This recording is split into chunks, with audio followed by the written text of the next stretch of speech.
All right, fire them up!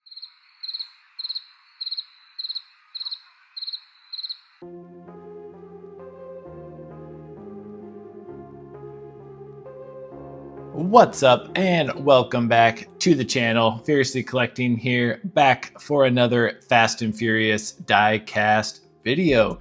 As you can see here, laid out in front of you, we have the cars from the iconic first race scene in Too Fast, Too Furious. So that would be Brian's R34 GTR. We have Orange Julius with the RX-7. We have Slapjack with his Toyota Supra, and then Suki with the S2000. And you can see we have three different sets here. So over on the right, we have the Hot Wheels versions. In the middle there, we have the like ultra premium, like collector grade. And then all the way on the left, we have our racing champions. You might notice we are missing one there. Looks like we are missing Suki's S2000 from the hobby grade, but we got this in the mail today and are going to be cracking in, and we will be finally completing it. So we will have three full sets from like three different brand types of that first race, which is really cool. This one here is from Street Warrior. It is not the convertible version, which I really wish it was. The Hot Wheels one isn't convertible either, but still, this is a pretty nice looking model. I had this one like added to my cart for a really long time, and I was very hesitant to pull the trigger just because it was the hard top, but I haven't seen another version out of it yet. So I was like, well, I might as well pick it up. So we'll get cracking in here to this bad boy. If I'm not mistaken, I think I do have another Fast and Furious car that is the Street Warrior brand. It might be Sean's Drift Evo from Tokyo Drift. That might be it. And I remember I wasn't like super impressed by that one either. This one does say limited edition, one of 599, Street Warrior, and I can't read it, Ghost Player or something. But anyways, the graphics do look nice. The wheels do look nice. We got a pretty crazy body kit there in the back. And this is the hardtop version, but I do think it will look nice along with these ultra premiums here. So let's go ahead and get it off the base and we'll throw it up on the turntable. All right, we got it off the base here, up on the turntable, and taking a closer look, it's definitely not too bad. The headlights and taillights are both lensed, and they do have some pretty nice details. The rear window there on the hardtop is like a little like foggy looking. But I mean, other than that, you have like the nice rear spoiler, you have the antenna in the back, you have the side mirrors with actual like reflectors painted in there. Got a pretty wild body kit on it. The wheels look good. It is not a roller. I mean, the graphics look good. So all in all, not a horrible model. They do make this basically this exact same casting, but it has Johnny Tran's livery on it from the first movie. So I thought I would pick this one up first, just see if I like the model at all. And then I might go back and get Johnny Tran's S2000 to add that to the collection, because that is definitely one I'm missing. But pretty cool that we now have the complete set of that first Too Fast, Too Furious race, all in the ultra premium diecast. And I figured we would come down here on the Lamley mat and just take a closer look here at all three sets of the cars here. So we'll start off here with the Racing Champions. This one, not technically all Racing Champions. The Skyline is still the like technically owned by the same company, had like the same packaging as the Racing Champions, but I think it technically is a Johnny Lightning, but it definitely looks and feels a lot like all the Racing Champions ones, so that's kind of why I included it in here. And you can also tell that the Skyline and S2000 are drastically bigger than the other cars, which is definitely a bummer. But Suki's S2000 here in the Racing Champions is by far one of my favorite Racing Champions castings. Basically the only brand so far who has done Suki's S2000 like any way movie accurate, as far as like the body kit and the convertible with the wing. I mean, it the interior color, everything, it looks really, really good. Slapjack Supra, it was not in Targa Top mode. I'm not sure if it even was a Targa Top at all in the movie. I think it was, because they reused Brian's Supra, I believe, and like repainted it and stuff for this, if I'm not mistaken. So it probably was a Targa Top, but it was not in that form in the movie. And then Orange Julius's RX-7 looks really, really nice. All the graphics and everything look really good. That is just another very, very well done car by Racing Champions. All these are like 20 years old, and they were just done so well. Definitely wish I could go back in time and just pick up a ton more of these, that is for sure. The Skyline is my least favorite out of all of these. The wheels are hideous. It doesn't roll very well. The fitment on the wheels is bad.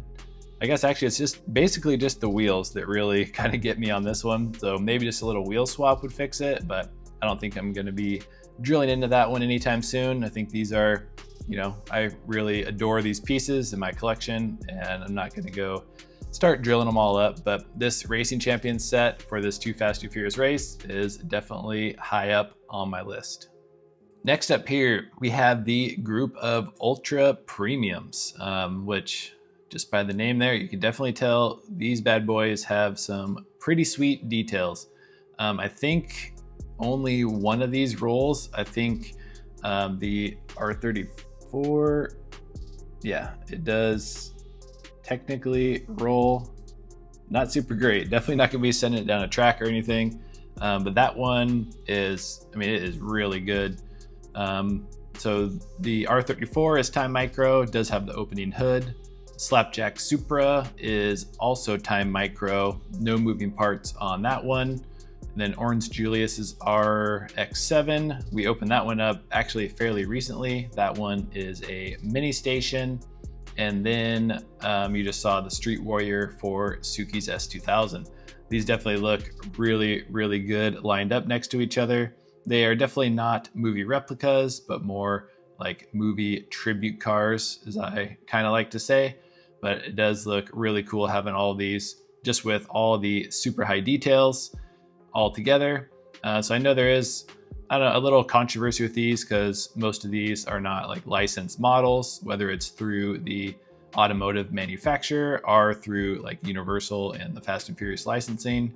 But they are still really nice models. And as a huge Fast and Furious fan and collector, I just couldn't pass up buying them. And they, like I said, they are very nice models. I do really hope and wish that maybe down the road, Mini GT or NO64 or something might pick up some Fast and Furious Universal licensing. But I don't know, I could see it going either way. I think, definitely Hot Wheels and everything is definitely really overplayed Fast and Furious. So I don't know if any of these premium brands are even interested in like going down that road and even trying to get in on that market, just because, like I said, a lot of people voice their opinions about Fast and Furious being way overdone, so they might just not even want to touch it. But we can always hope. But in the meantime, I guess I will just keep picking up some of these unlicensed models and adding to the collection. And last up here, we have the Hot Wheels versions of all of these cars. The only one here that is not premium is Slapjack's Supra. That one has only issued in mainline form. I did do a wheel swap on it, so it is rocking some Real Riders right now, so it does kind of fit in a little better there with the bunch. These are definitely pretty nice. They all look really good together. Just classic Hot Wheels form. Not the highest detailed, not the highest movie accuracy, as we all know, but once again, these are just Hot Wheels. I know a lot of people try to compare Hot Wheels to Mini GT and all these other ultra premium brands, but Hot Wheels is what Hot Wheels is. They've always been toy cars. They are made for kids, so they have to be structurally sound, can't be breaking apart. So all the little details like side mirrors and antennas and crazy canard, it's like it just can't have that stuff and be made for kids, which that's what Hot Wheels are made for. So I know some people kind of get lost in the weeds and They want Hot Wheels to be just like N64 and Mini GT, but that's just not what they are.